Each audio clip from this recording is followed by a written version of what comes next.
With the NFL draft fading in our rearview mirror, our efforts to determine which rookies landed in spots that will lead to fantasy impact continue. As always, on the hot seat, I have a great guest. This guest is a special guest. I had him on. I think you're the first. Matt Waldman is the guest, of course, my Football Guys colleague, author of the Rookie Scouting Portfolio. You see him smiling there as we speak. You can find him at Matt Waldman on the X. I'm at Football Diehard. Blue Skies as well. We're both there. MattWaldman.com is where you'll find the Rookie Scouting Portfolio, and again, all his work at Football Guys.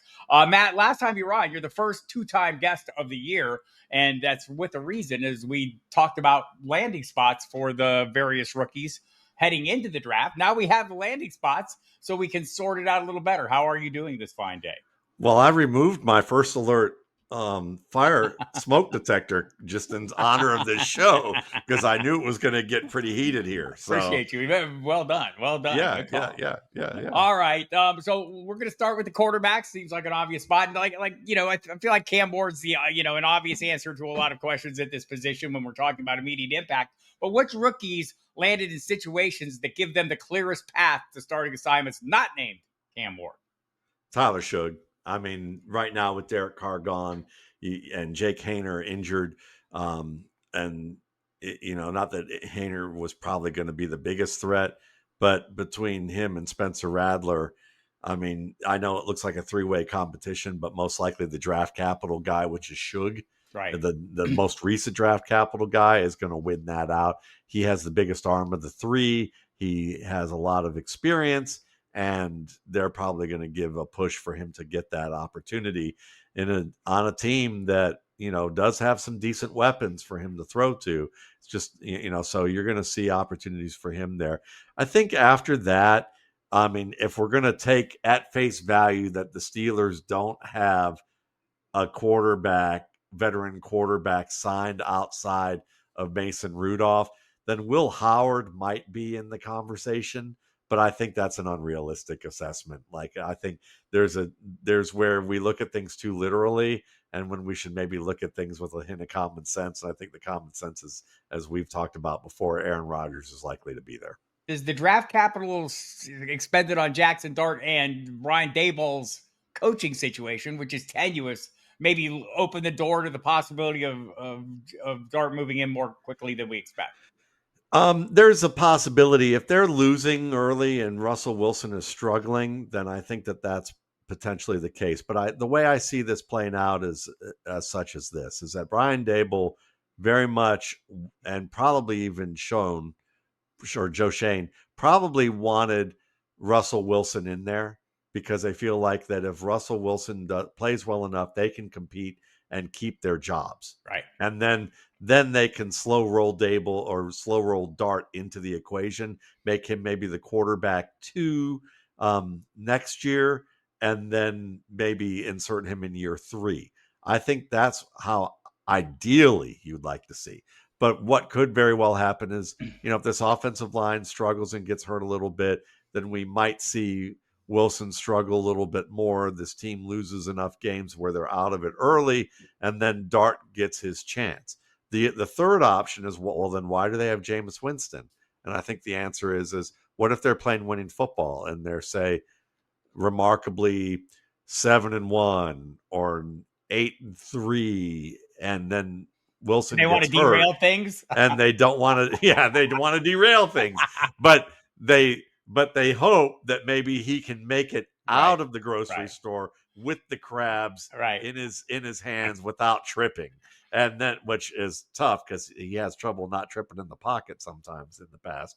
But if they feel like that they need a veteran to be able to hold things together before Wilson can return and stay competitive, then they've got Winston in there. So to me, the fact that they had two guys who've had experience as starters and had high-end experiences as starters relative to each other, Wilson was much higher. But still, they had those guys. I think that's a sign that Daboll and the GM were thinking, we think we can compete. We want to save our jobs, and we want to have at least two guys in there that could possibly help us save our jobs.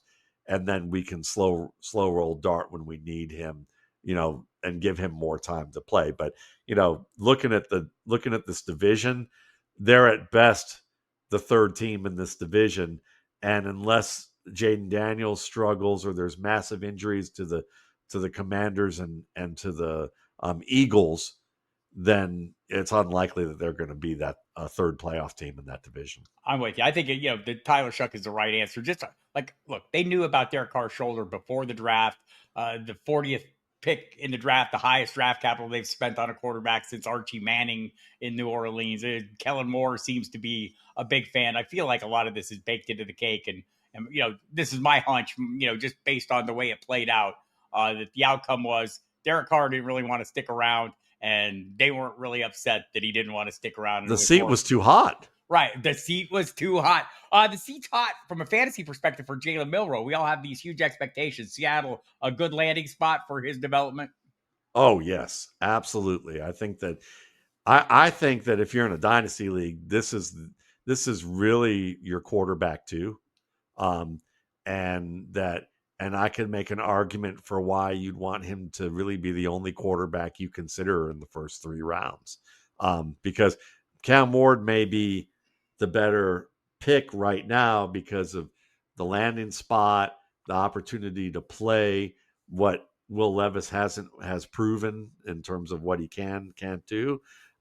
But do you really want to take Cam Ward when you could have a top running back or one of the better receivers, or if you're in a 1.5 PPR league, have one of the better tight ends in this group? And I think the answer is definitively no.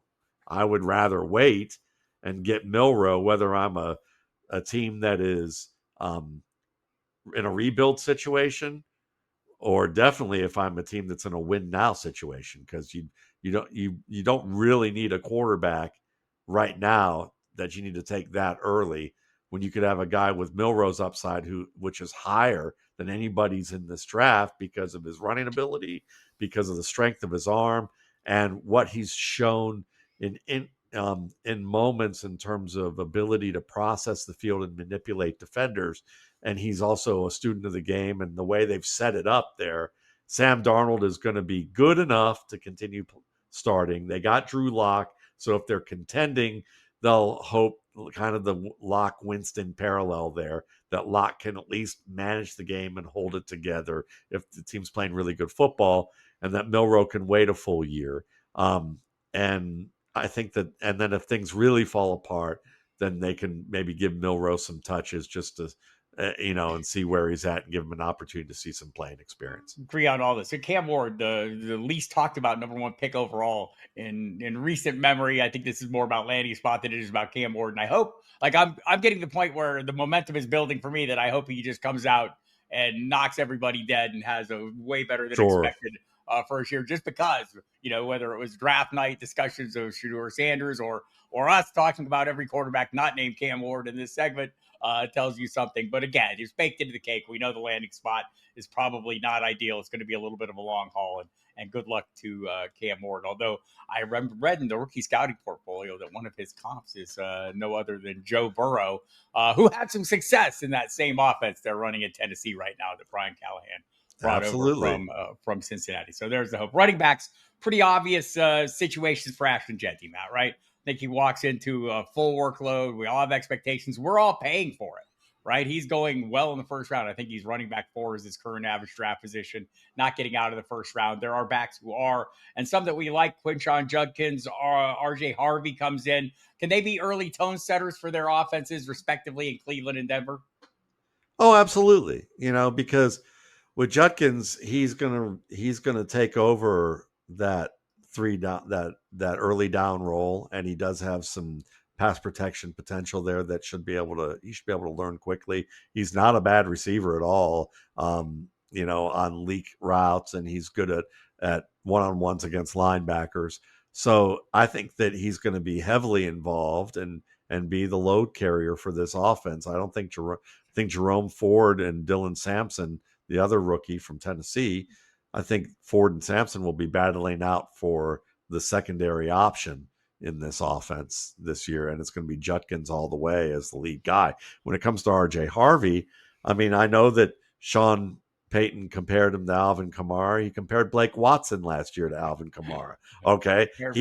He's thinking about players in terms of roles that cogs fit into what his schemes does, because he compared Pat Bryant to Michael Thomas. Okay, so is it likely that any of those players are that? No, but I think that RJ Harvey can give you maybe 12 or 1300 yards of offense this year, paired with Audric Estime, probably as the between the tackles B back smasher. And then you can let Harvey be a guy who gets enough touches between the tackles to kind of be the lead back, who can also earn opportunities in space as a pass receiver. He's a good pass catcher. His pass protection needs work. His fumbling needs a little bit of work. It's not a dire issue, but it needs a little bit. It could be. It's one of those things that could slip and be kind of he could backslide into some problems if he fumbles early. And then his decision making needs a little bit more maturity. But I think the worst case for him is that he's a much better version of Ito Smith, like the way people actually thought, the deluded people who thought they saw what they saw in Ito Smith.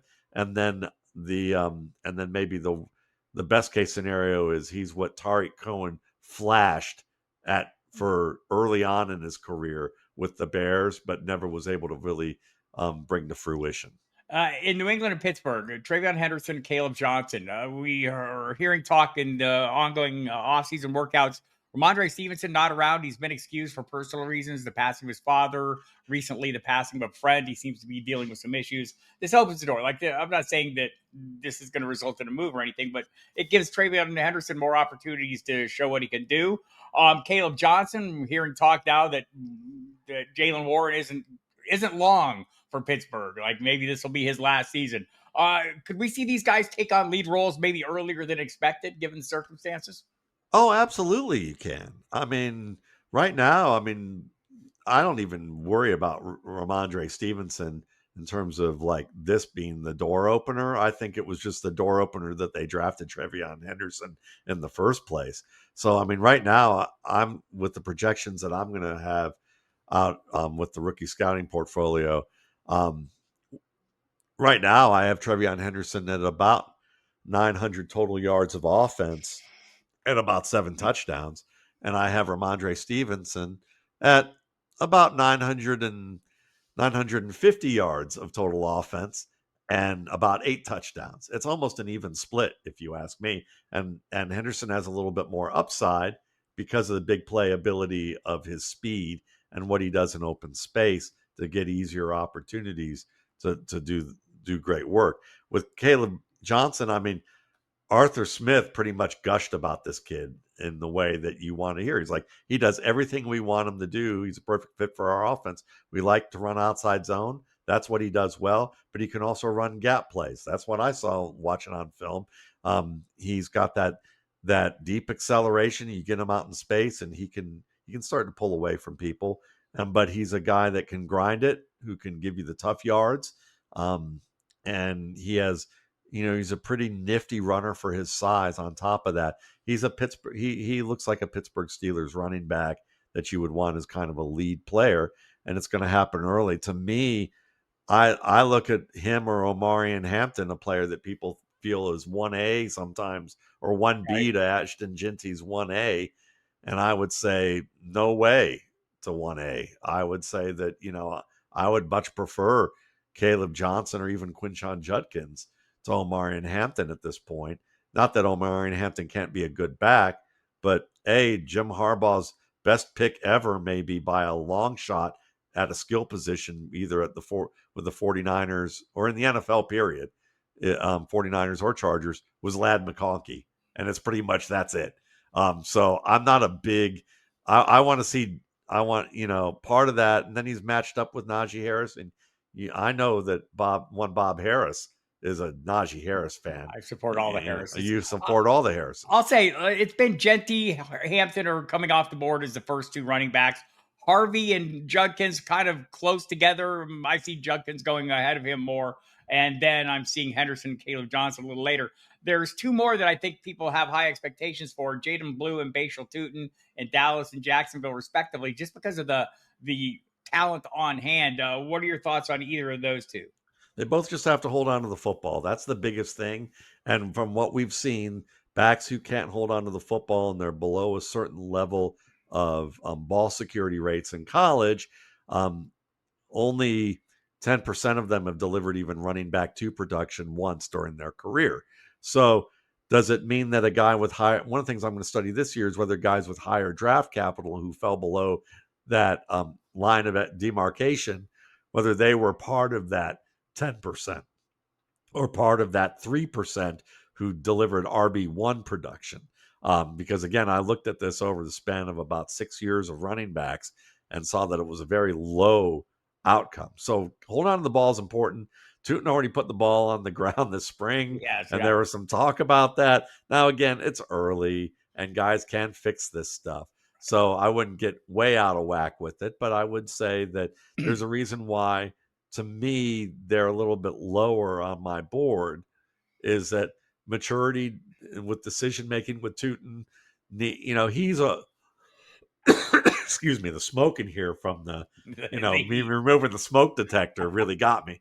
But Tutin's a little less disciplined, so he could have some problems with trying to do the things that, say, DeAndre Swift used to do early in his career, or Travis Etienne used to do, and then coaches are like, he's not getting the yards for me that he should be getting, and he's trying too much for the home run. And then with Jaden Blue, it's honestly just the Cowboys offensive line plus the fumbling. But I would give the edge to Blue, just because we've seen what Javonte Williams has been lately. We've seen what Miles Sanders isn't. And we know that at least Tyrone Smith is moving in the guard, which should be really nice. And the new coordinator there, Clayton Adams, has good history in Arizona putting their line together, so he'll be working closely with the line. I like all that as well. I'm kind of with you. I find myself picking between those two. I think we're leaving some obvious names out of here. Maybe they have pass catching or goal line roles like Cam Scatabo, or I think maybe he's not in the worst of spots. But who has that pass catching and goal line appeal for you? Well, definitely Scatabo. I mean, that guy is an excellent goal line runner in terms of the power, the contact balance, the second effort ability. I'm a bit good blocking. Good. Yeah. Well, that's maybe why they just give him the ball rather than let him do things without the ball. They probably want to stay away from that. But certainly he's someone that I think is going to have that opportunity early. We already talked about Judkins and Johnson. They're going to get those shots inside there like that. But I would also add Taj Brooks into that equation, because Chase Brown is not a big back, and while he can do some of that work, after that you've got Samaje Perine, and maybe they want to use him in that respect. But Brooks has really shown a knack for being able to create inside the tackle box when there's points of penetration, and being able to avoid that and get positive yards. He's a good tight crease runner, powerful, good contact balance, good quickness. He's someone that fits there. Kyle Monangai, if they don't add anybody in Chicago, he is a back with a low center of gravity, with power, with good skill in tight creases. He could be a nice add there. And then I would say a long shot of a play, but we've seen how players like we've seen Walker get hurt a couple of times during his career. I forget his first name for some reason right now. Our running back from Seattle, Kenneth. That's right. I kept wanting to say Kevin, but Kenneth Walker the third, who's an excellent running back. But if he can't stay healthy, you could see how Charbonnet might get a lot of those goal line touches. But you could also see if Charbonnet gets hurt, that they might want to put Damian Martinez in there and give him an opportunity to do some of that. He's more of a long shot, but I'd say, between Brooks, Hampton possibly, and it could possibly win that role with the Chargers, Scatabo, those are the guys that we haven't talked about, and Monangai. Right. And I think there's another back you like a lot, Rashard Smith, in maybe for the landing spot in Kansas City. Yeah, absolutely. Love the landing spot for him. And I think that he's more of a long-term play right now. I mean, I know that, Kareem Hunt was like basically 3 yards in a cloud of dust, perfect Woody Hayes back. And then you had, the Isaiah Pacheco hurt. Smith offers more of that breakaway element. He has good contact balance, very good receiver, former receiver, but in more of an anti-Tyrone Tracy sort of way. Like he's like Tyrone Tracy with legitimate receiving skills. Whereas I think Tyrone Tracy was a receiver, but that doesn't make him a good receiver. No, we saw that last year.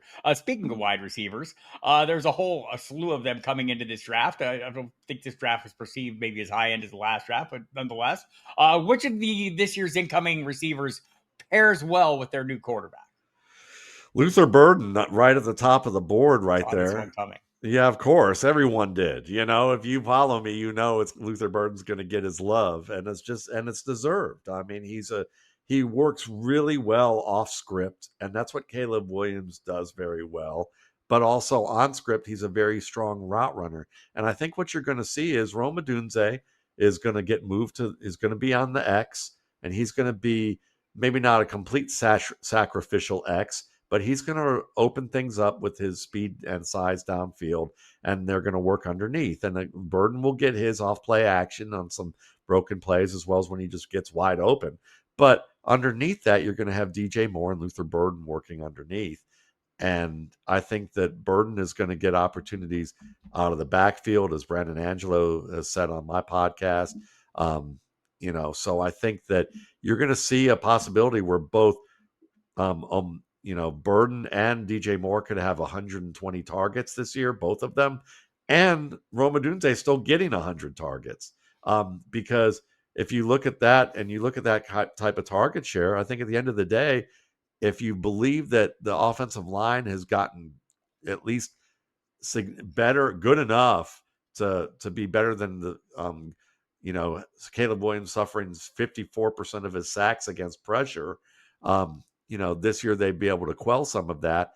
I could see Williams throwing 565 times and throwing for 4,000 yards and 30 touchdowns. I think that's a real possibility this year. It may seem high for a lot of people, but that's where I got it. And that means to me, I see 75 targets for Colston Loveland, really like 109 targets or 110 targets for the tight ends in that room. And then I see another 360 targets for the wide receivers. And, I'd say 340 of them are probably going to come from the three receivers that I just talked about. Yeah. So I think that's very realistic. And that means that Burden is a high-end play. Hunter obviously is a fine play there. He's going to be more the offense than defense type of guy. And with Brian Thomas Jr. opening the way, Hunter's going to get a chance to be like a Devonta Smith, Jordan Addison type of role. Isn't he more like like we're looking for, he's going to get targets because there's not a lot of competition beyond Brian Thomas Jr., where like you see Ted McMillan come in, you're going to have a handful of guys, whether it's Adam Thielen, Xavier Legette, maybe Jalen Coker. There seems to be more bodies vying for the attention. Mika Ibuka in an even worse circumstance in Tampa Bay. Seems like the path to workload is really good there. Who else gets a really good path to workload? Yeah, Ibuka is a good one only because they're also running a Ram style of offense, and you could see how he might end up being the Cooper Kupp type of player. And as a flanker there, but it might take a year before that really falls in there. I think Jaden Higgins has a good landing spot because Tank Dell ain't going to be around, and Higgins is certainly a big, fast dude who can play on the outside and win contested catches, but also work inside out.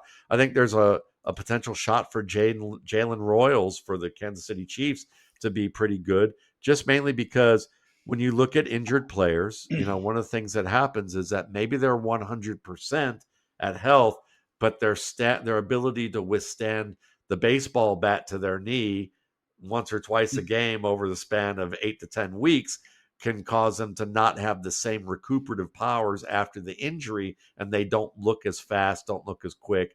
And it makes it harder on them because of the fact that they had to spend all that time recovering from injury, not just armoring themselves and getting ready for that. So Jalen Royals, especially, and then you got Marquise Brown, who, when's the last time he's played 16 I think games? That's the thing for me is the health of the pieces around him. But there are other guys coming in who are going to walk into pretty wide open roles. Matthew Golden, we call it a wide open role, but this feels like just another addition in the whack-a-mole receiving room that is the Green Bay Packers. But he's there to be the alpha, right?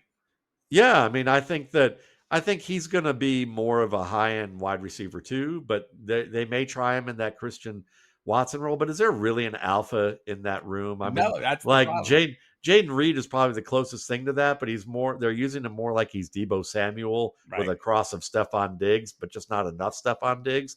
So Golden's the guy who's going to work a lot across the middle, using his speed and in the intermediate game, and then he'll occasionally get free in the deep game. I think Jaylen Noel's one to watch, mainly because again, they like to go with 3 receivers. They don't throw a ton to their tight ends, and he's a Robert Woods type, with more speed. I feel like he's a year away though, with Christian Kirk maybe having a 1 year, lifespan there. Maybe he's more a year away. What about Jack Besh though? Does he not walk into an open role?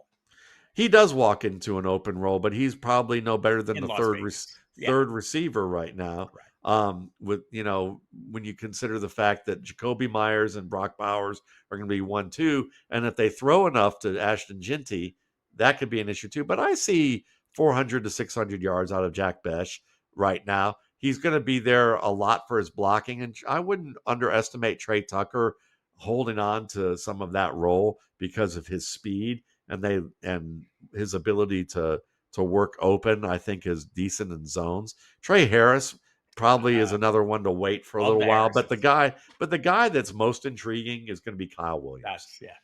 Kyle Williams in New England. You got to understand that right now they're talking about how he's might be stealing the show there. They think he could walk in and be the instant starter. And I think that from a route running standpoint, speed standpoint, that's all there. The question is he going to be able to hang on to that starting role and hanging on to the ball? Because that's been the big question mark with him. He can make good catches, but there's a lot of fighting of the football that may only come into view late in the preseason and then early in the regular season when he starts facing for real NFL starting cornerbacks. And I think that as a result of that, your best bets are probably going to be Williams, Higgins, McMillan to an extent, Royals to an extent, but absolutely to me, Burden and Hunter are the top 2. I'm not surprised by this. I'm probably not surprised by the tight end selections that are going the earliest. Obviously, Colston Loveland, the most draft capital. Tyler Warren, the guy that was kind of the darling right up until the draft, that he wasn't. Will they get enough volume in year 1 to make a difference for fantasy investors? Are they capable of a not Brock Bowers like, but maybe a Sam Laporta like season or a Trey McBride like workload? I think that for Warren, there is a slight chance that he could give you some Taysom Hill type of value at the goal line that supplements him just enough that he might squeeze into the top 6 of tight ends. There's a possibility of that. But I also think there's a possibility that Daniel Jones and Anthony Richardson just absolutely ruin that potential.